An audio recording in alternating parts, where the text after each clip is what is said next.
Bonjour, j'ai testé le Corallin de Lemken pendant une semaine. Je vais vous dire ce qui s'est passé. Donc on est dans des conditions très particulières cette année où on est extrêmement humide avec un été qui ressemble plus à un mois de novembre. Donc le Corallin, c'est un scalper qui est fait pour travailler très superficiellement, pour vraiment tuer et détruire toutes les mauvaises herbes que l'on pourrait avoir ou les repousses.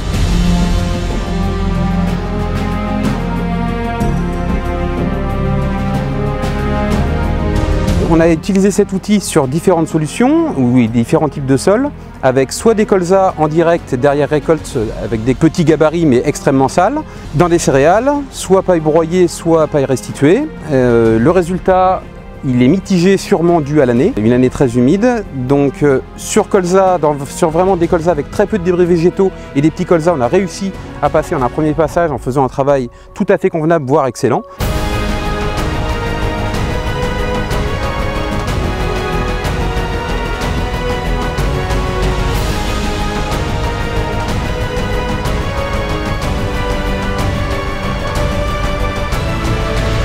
En travaillant vraiment quelques centimètres et en scalpant la totalité du terrain, ça posait aucun souci. Sur des colzas avec des gabarits beaucoup plus importants et plus de débris végétaux, là par contre on rencontre des problèmes au niveau des dents arrière qui bourrent, soit dû à la paille de colza qui vient se mettre en travers, soit aux débris végétaux qui viennent se mettre en travers et qui font des paquets. Et en paille de céréales cette année, paille de blé, aussi bien enfouie que exportée, là ça passe pas.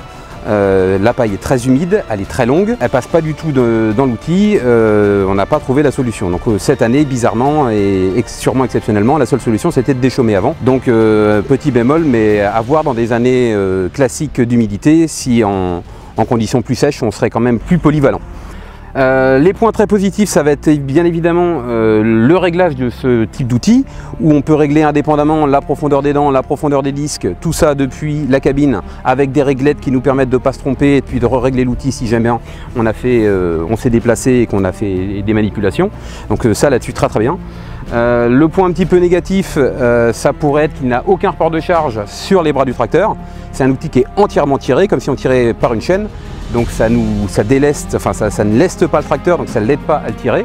C'est un outil qui pèse 8 tonnes là dans cette configuration là. Donc il faut quand même un petit peu de puissance mais surtout de gabarit pour le tirer. Et puis la deuxième chose qu'on a revu cette année, mais encore dû aux conditions humides, c'est qu'il est posé, en tout cas il tient sans profondeur sur les 4 roues. Donc c'est les 4 roues qui tiennent l'outil au travail. Et là on a dû à l'année peut-être quand même du marquage important des roues car elles ne sont quand même pas de très grand diamètre. Donc ça serait ça les points négatifs. Dû à l'année encore une fois, vraiment à voir en conditions normales d'été beaucoup plus sec.